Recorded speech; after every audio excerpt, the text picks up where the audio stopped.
மாபெரும் சினிமா ஸ்டாராக இருந்த ஒருவர் எப்படி அரசியலில் கிங்காக மாறினார் அப்படிங்கிறத பற்றி தான் நீங்கள் பார்க்க போகிறோம்.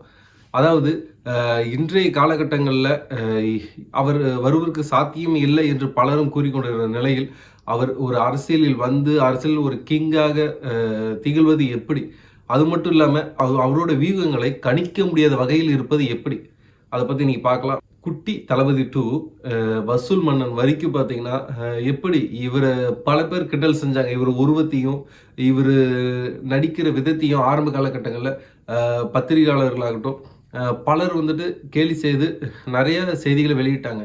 அப்படி இருந்த போதிலும் மனம் தளராமல் தன்னுடைய நடிப்பின் மூலியமாக நாளைய தீர்ப்பில் தொடங்கப்பட்ட அவரது வாழ்க்கையை ஜனநாயகன் வரை படங்களின் மூலியமாக அவரது மக்கள் மீது வைத்த அன்பையும் மக்களுக்கு செய்ய வேண்டியதையும் படங்களிலும் காட்டி காலகட்டங்களில் அவர் மற்றவர்களுக்கு ஒரு முன் உதாரணமாக திகழும் அளவிற்கு வந்திருக்கிறார் என்றால் அந்த அளவுக்கு அவருடைய யூகங்கள் வகுத்து இருக்கிறார் என்றுதான் கணிக்க முடிகிறது. ஏன்னா இன்னைக்கு அதுக்கு விதை போடப்பட்டது அல்ல. அதாவது நாளைக்கு அவர் சிஎம்மாக ஆக போகிறார். அந்த சிஎம் பதவிக்கு அவர் இன்றைக்கு அதற்கு விதை போட்டதில்லை. அவர் ஆரம்ப காலகட்டங்களில் அதுக்கு வித்திட்டு விட்டார். அது கொஞ்சம் வளர்ந்து தற்போது பலன் கொடுக்க ஆரம்பிச்சிருக்கு. அப்படிங்கும்போது இனி வரும் காலங்களில் அவர் எப்படி முதலமைச்சர் பதவி எப்படி வகிப்பார் அப்படிங்கிறத இதுக்கப்புறம் பார்க்கலாம். இது வரைக்கும் அவர் கடந்த பாதைகளை பற்றி நீங்கள் பார்க்கலாம். சேனலுக்கு ஃபஸ்ட் டைம் இல்லை, சேனல் லைக் பண்ணுங்கள், ஷேர் பண்ணுங்கள், சப்ஸ்கிரைப் பண்ணுங்கள். சரி, ஓகே. அதாவது தன்னுடைய தந்தை இயக்கிய ஒரு படத்தில் 1984 குழந்தை நட்சத்திரமாக தன்னோட 10 வயசில் நடிக்கிறார் தளபதி விஜய் அவர்கள். அதுக்கப்புறம் பார்த்தீங்கன்னா நாளைய தீர்ப்பு அப்படிங்கிற படத்தில் தான் ஹீரோவாக அறிமுகமாகிறாரு. அதாவது 1992 தன்னோட தந்தை இயக்கிய படத்தில் ஒரு ஹீரோவாக அறிமுகமாகிறார். அவர் 2026 தற்போது ரிலீஸ் ஆக போகுது. அதுதான் அவருடைய இறுதி படமான ஜனநாயகன். அந்த படம் வரைக்கும் பார்த்தீங்கன்னா அவர் வாழ்க்கை எப்படி இருக்குது, அவர் எடுத்துக்கொண்ட ஒவ்வொரு பாதைகளும் கடினமான பாதைகளாகும். ஒவ்வொரு ஆட்சி காலங்களிலும் அவர் ஒவ்வொரு படங்களுக்கு சர்கார் இது மாதிரி படங்களுக்கெல்லாம் பார்த்தீங்கன்னா அரசியல் ரீதியாக நெருக்கடிகளையும் தலைவா இது மாதிரி படங்கள் எல்லாத்தையும் அரசியலை முன்னெடுத்து வைத்து அவர் மக்கள் அரசியலை பேசும் பொழுதெல்லாம் ஒவ்வொரு ஆளுங்கட்சியாக இருப்பவர்களும் எதிர்ப்புகளையும் பல முரண்பாடுகளையும் சந்தித்திருக்கிறார் டிவிகே தலைவர் விஜய் அவர்கள். இதுக்கப்புறம் பார்க்கும் பொழுது தன்னோட ரசிகர் மன்றத்தை 2009 பார்த்தீங்கன்னா மக்கள் இயக்கமாக மாத்துறாரு. இது எல்லாத்தாலையும் முடியாது. ஏன்னா அஜித் அவர்களே கூட எடுத்துக்கலாம். அவர் எனக்கு ரசிகர் மன்றம் வேண்டாம் அப்படின்னு சொல்லி கலைச்சிட்டு போயிருக்காரு. அப்படிங்கும்போது ரசிகர் மன்றம் பாசம் இல்லை அப்படின்லாம் அர்த்தம் இல்லை. அவர் வேண்டாம், நான் ஒதுங்கி இருக்கேன், நீங்கள் படத்தை பாருங்கள் அப்படிங்கிற ஒரு கான்செப்டில் இருக்கார். ஆனால் தளபதி அவர்கள் என்ன சொல்லியிருக்காங்கன்னா தன்னோட ரசிகர் மன்றத்தை மக்கள் இயக்கமாக மாற்றி மக்களுக்கு உதவி செய்யணும், மக்களுக்கு தன்னால் முடிந்த உதவிகளை செய்யணும் அப்படின்னு சொல்லிட்டு அதுக்குன்னு ஒரு குழுக்களை அமைச்சு அதை முறையாக பார்த்து கல்வி இல்லாதவங்களுக்கு கல்வி தருவது, அதுக்கு மேலே அவங்க பாட நூல்கள் தருவது, இது போல் நல்ல பழக்க வழக்கங்கள்லாம் செய்து கொண்டு வந்தனர் விஜய் அவர்களோட மக்கள் இயக்கம். அதனால தான் இன்னைக்கு அவங்க அதில் வெற்றி பெற்றிருக்காங்க. அப்படிங்கும்போது அவங்க சரியாக அதை முறையை செஞ்சுக்கிட்டு இருக்கோம் தான் அது மக்களுக்கு பிடிச்சிருக்கும். மேலும் தளபதிக்காக தான் மெயினாக மக்கள் இவ்வளோ வாக்களித்து அவர் தேர்ந்தெடுத்திருக்காங்க தமிழ்நாட்டு முதலமைச்சராக. அதுக்கப்புறம் பார்க்கும்போது தன்னோட மக்கள் இயக்கத்தை அரசியல் கட்சியாக அவர் மாற்றினது 2024 முதல்ல என்ன செய்கிறாரு, கட்சி இயக்கமாக, அதாவது அவரோட ரசிகர் மன்றத்தை ஒரு மக்கள் இயக்கமாக மாற்றுறாரு. அவரோட மக்கள் இயக்கத்தை அரசியல் கட்சியாக 2024 மாற்றுறாரு. 2009 to 2024 அவர் எடுத்துக்கிட்ட காலகட்டங்களில் பார்க்கும்பொழுது அவர் ஏனோ தானோன்னு சொல்லிட்டுலாம் நான் உடனே வந்துட்டேன், நீங்கள் நான் சிஎம் ஆக போகிறேன் அப்படின்னு சொல்லிட்டு அவர் வந்த உடனே ஒரு முடிவோ ஒரு 2 வருடத்தில் ஒரு முடிவோ கிடையாது. அவரோட காலகட்டங்களில் பார்க்கும் பொழுது 15 வருடம் 20 வருடம் அப்படிங்கிற ஒரு பெரிய காலகட்டங்களில் எடுத்து அதில் திட்டங்கள் வகுத்து நம்ம எப்படி எப்படிலாம் நம்ம நடந்துக்கணும், எப்படி எப்படிலாம் பேசணும் அப்படிங்கிற ஒரு திட்டத்தை கொண்டு வந்து அதை செயல்படுத்தி தான் இப்பொழுது அவர் சிங்காசனத்தில் அமரப்போவதற்கு அவரது பொறுமையும் இவ்வாறாக திட்டமிட்டு வைத்த திட்டங்களும் தான் முக்கியமாக காரணமாக அமைகிறது. ஏன்னா இன்றைய காலகட்டங்களில் பொறுமை இளைஞர்களிடம் பெரிய அளவில் இல்லை என்று கருத்துக்கள் இருக்குது. ஆனால் அவர் இளம் வயதிலிருந்து தற்போது வரை தான் வாழ்க்கையில் எப்படி அடுத்த கட்டங்கள் செல்ல வேண்டும் என்று ஒவ்வொரு காயாக நகர்த்தி சதுரங்க வேட்டையில் இருப்பது போல ஒவ்வொரு காயாக நகர்த்தி தன்னுடைய வெற்றி பாதைக்கு வித்திட்டு இருக்கிறார். அதை தான் நம்மளால் பார்க்க முடியுது. அதுக்கப்புறம் பார்த்தீங்கன்னா 2021 தன்னோட தந்தை நான் ஒரு கட்சி ஆரம்பிக்கிறேன் அப்படின்னு சொல்லிட்டு தன்னோட மக்கள் இயக்கத்தை அவர் இப்படி முறையாக அதாவது தவறாக பயன்படுத்துகிறாரு அப்படின்னு சொல்லிட்டு தன்னோட தந்தை மேலேயே வழக்கு பதிவு செய்திருக்கிறார் தவக தலைவர் விஜய் அவர்கள். இப்படி அவர் சரியா தன்னோட நோக்கங்களுக்காக காத்திருந்து அவரே 2024 அவர் நமக்கு வழக்கு தொடர்ந்தது 21ல், இவர் கட்சி ஆரம்பிச்சு 24ல். அப்போ எத்தனை வருடங்கள் கழித்து? 3 வருடங்கள் கழித்து அவர் கட்சியை ஆரம்பித்திருக்கிறார். இவர் அன்றைய காலகட்டங்களில் ஆரம்பிச்சிருந்தா அப்பொழுது என்ன ஆயிருக்கும், என்ன சூழ்நிலை நடைமுறையில் இருந்தது என்று ஆராய்ந்து பார்க்கும் பொழுது அன்னைக்கு அவர் அந்த கட்சி ஆரம்பிச்சிருந்தாலுமே வெற்றி பெற்றிருப்பாரா என்பது ஒரு கேள்விக்குறி தான். ஆனால் இன்றைய காலகட்டங்களில் அது சாத்தியமாக இருக்கு. அதுக்கப்புறம் நம்ம இதை தொடர்ந்து பார்க்கலாம். இன்னும் நிறைய இருக்கு அவரை பத்தி பேச நிறைய காரியங்கள் தெரிய வந்திருக்கு. வரலாற்று சிறப்பு மிக்கதாகவே இருக்கு நிறைய விஷயங்கள் பார்க்கும்போது. அதுக்கப்புறம் பார்க்கும்போது 2020 பார்த்தீங்கன்னா ஐடி ரைடு, அவர் வீட்டுக்கு வந்தாங்க, ஐடி ரைடு செஞ்சாங்க. இது மாதிரி பிரச்சனைகளை அவர் மேற்கொண்டு இருக்காரு. தன்னோட அரசியல் வாழ்க்கைக்கு வருவதுக்கு பின்னாகட்டும், அரசியல் வாழ்க்கைக்கு வந்ததுக்கு அப்புறமாகட்டும், அவர் சந்தித்தது எல்லாமே பிரச்சனைகள் மட்டுமே அதிக அளவில் இருக்கு. அவர் அரசியலுக்கு வந்ததுக்கப்புறம் நம்ம குறிப்பிட்டு பார்க்கும்பொழுது கரூர் சம்பவம் உங்க எல்லாத்துக்குமே தெரிஞ்ச ஒரு சம்பவம் தான். அதை பத்தி நான் பேசணும்னு அவசியம் இல்லை. ஏன்னா அது எதனால் நடந்தது, யாரால் நடத்தப்பட்டது, இப்படி இருக்கு, எல்லாமே மக்களை உங்களுக்கே தெரியும். அப்படிங்கும்போது நம்ம அதை பத்தி பேச வேண்டியதில்லை. 41 பேரோட உயிர் அந்த இடத்தில் வீணாக போயிற்று. அதுக்கு மேல பார்க்கும்போது 80க்கும் மேற்பட்ட நபர்களுக்கு காயங்கள் ஏற்பட்டது. அப்படி இருக்கும் பொழுது இவர்களை விஜய் அவர்களை சந்தித்து ஆறுதல் கூறி அவர்களுக்கு உண்டான நிதியையும் வழங்கினார். இதுக்கப்புறம் பார்க்கும்பொழுது வேட்புமனு தாக்கல் செய்யும்போது சிக்கல்கள் ஏற்பட்டுச்சு அவருக்கு 2026ல். ஏன்னா அவர் 2025ல் ஒரு வழக்கு வந்துட்டு அவர் சரியா அங்கே காட்டப்படலை தாக்கல் செய்ததில் அப்படின்னு சொல்லிட்டு வந்துச்சு. இருந்தாலும் அதை தேர்தல் ஆணையம் ஏற்றுக்கிட்டாங்க. அவர் பெரும்பாலும் நின்னார்.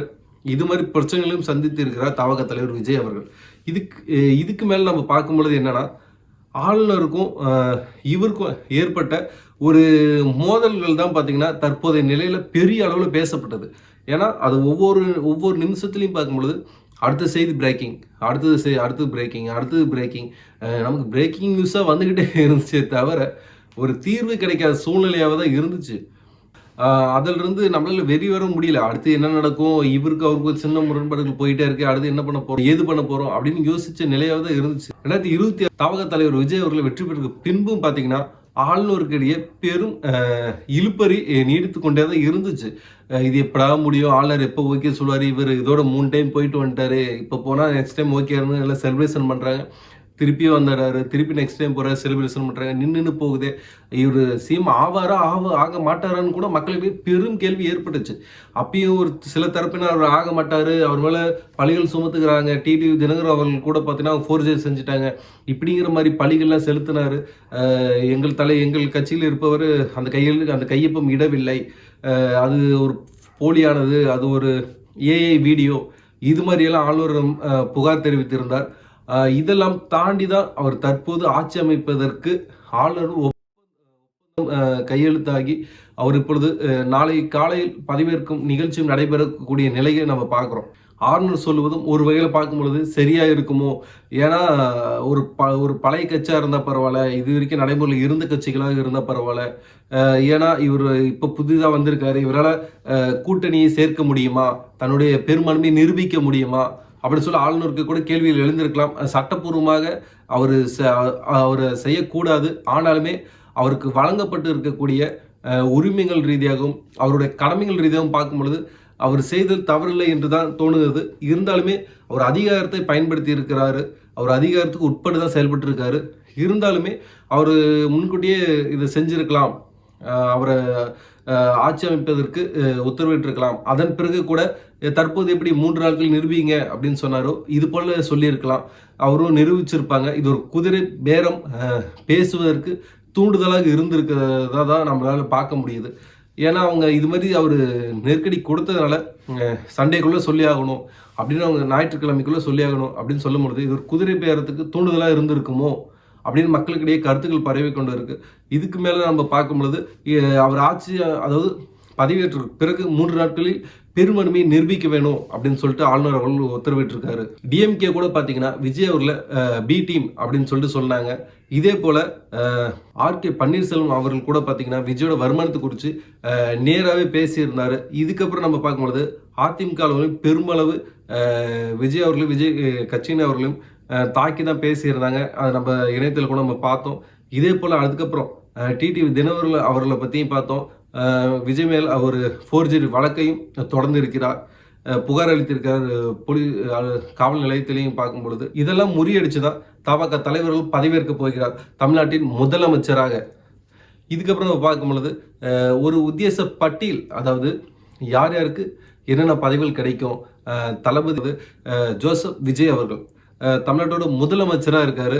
அதாவது ஒரு மகிழ்ச்சிக்குரிய விஷயம் எல்லாத்துக்குமே. இதுக்கு மேலே என்னன்னா அவருக்கு என்னோட வாழ்த்துக்களையும் தெரிவிச்சுக்கிறேன். அவர் என்ன பதவி ஏற்க போறாரு அப்படின்னு சொல்லி நம்ம பார்க்கும் பொழுது பொது நிர்வாகம், அதுக்கப்புறம் காவல் மற்றும் உள்துறை, இது மாதிரி பதவிகளை தளபதி ஜோசப் விஜய் அவர்கள் பெறலாம் அப்படின்னு யூகிக்கப்படுது. அதுக்கப்புறம் நம்ம பார்க்கும்பொழுது செங்கோட்டையன் அவர்கள் என்ன பதவி வகிக்க போறாரு, இதுக்கு முன்னாடி என்ன பதவி வகித்துக்கிட்டு இருந்தாரு அப்படிங்கிறதையும் பார்க்கலாம். இவருக்கு துணை முதலமைச்சர் பதவியும் அதுக்கப்புறம் பொதுப்பணித்துறையும் வழங்கப்பட வாய்ப்புகள் இருக்கு அப்படின்னு பார்க்கப்படுது. இதுக்கு முன்னாடி அவர் எங்க இருந்தாருன்னா அதிமுக மூத்த அமைச்சராக செயல்பட்டுக்கிட்டு இருந்தாரு. அதிக அனுபவமிக்கவர் இவர் தான் அப்படின்னு கருதப்படுது. ஏன்னா இவருக்கு அதிமுகவில் நீண்டகால அனுபவம் இருக்கிறதுனால இவர் தான் டிவிகே கட்சியை வழிநடத்தக்கூடியவராக ஒரு துணை முதலமைச்சராக இருக்கிறதுக்கு தகுதியுடையவர் என்று கருதப்படுது. அதுக்கப்புறம் நம்ம பார்க்கும் பொழுது புசி ஆனந்த் அவர்கள், இவர் பார்த்தீங்கன்னா இதுக்கு முன்னாடி அதாவது டிவிகே கட்சியில் இணையறதுக்கு முன்னாடி என்ன பதவி வகித்துக்கிட்டு இருந்தாரு அப்படின்னு பார்த்தோம்னா முன்னாள் சட்டமன்ற உறுப்பினராக இருந்திருக்காரு. அதுக்கப்புறம் நம்ம பார்க்கும் பொழுது விஜய் மக்கள் இயக்கத்தோட அகில இந்திய பொதுச் செயலாளராகவும் இருந்திருக்காரு புசி ஆனந்த் அவர்கள். இன்னைக்கு மட்டும் அவர் பொதுச் செயலாளருங்க. அதாவது விஜய் மக்கள் இயக்கமாக இருக்கிற காலகட்டங்கள்லேருந்து அகில இந்தியாவுக்கு பொது செயலாளராக புசி ஆனந்த் அவர்கள். ஏன்னா எப்படி ஜெயலலிதா அவர்களுக்கு பார்த்தீங்கன்னா ஒரு ஓபிஎஸ் இருந்தாரோ அதே போல விஜய் அவர்களுக்கு ஆனந்த் அவர்கள் இருக்கிறார்கள்னு நான் பார்க்கப்படுது. அவருக்கு தற்போது என்ன பதவி வழங்குறாங்க அப்படின்னு பார்த்தோம்னா நகராட்சி நிர்வாகத்துறை வழங்கியிருக்காங்க. நகராட்சிகள் ஒவ்வொன்றும் எப்படி மேம்படணும், அங்கே இறங்கி எப்படி ஃபீல்டில் வேலை செய்யணும் அப்படிங்கிறது அவருக்கு தெரியும். அப்படிங்கும்போது அவருக்கு இந்த துறை வழங்க சரியாக தான் இருக்கும்னு நான் நினைக்கிறேன். ஆதோ அர்ஜுனா அவரை பற்றி சொல்லணும் இல்லை, அவர் ஏற்கனவே விசிகாவில் இருந்தவர் தான். இவர் பார்த்தீங்கன்னா இவர் ஒரு கூடைப்பந்து வீச்சாளர். அதனாலேயே இவருக்கு பார்த்தீங்கன்னா விளையாட்டு மேம்பாடு மற்றும் மதுவிலக்கு துறையை கொடுத்துருக்காங்க இவர் கையில்.